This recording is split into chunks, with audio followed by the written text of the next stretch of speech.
YCP ప్రభుత్వ హయాంలో అన్ని వ్యవస్థలు కూడా నిర్వీర్యమైపోయాయని ఏపీ మంత్రి నారాయణ విమర్శించారు. నేడు విశాఖపట్నంలోని కాపులుప్పాడ డంపింగ్ యార్డ్ను ఎమ్మెల్యే గంటా శ్రీనివాసరావుతో కలిసి ఆయన పరిశీలించారు. అనంతరం మీడియాతో మాట్లాడుతూ ఇతర దేశాల్లో సాలిడ్ వేస్ట్ మేనేజ్మెంట్ నిర్వహణలో దుర్వాసన ఉందని, అదే విధానాన్ని రాష్ట్రంలో అమలు చేస్తామని మంత్రి నారాయణ వెల్లడించారు. విశాఖలో డంపింగ్ యార్డ్ను పరిశీలించారు.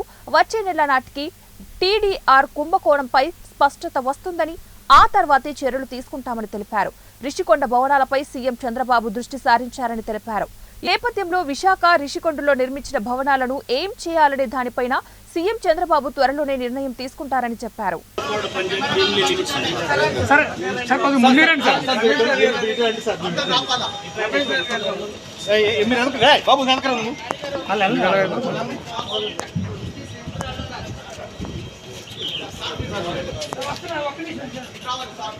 ఇదే అంతకుముందు డంప్ అనిపిస్తున్నారు.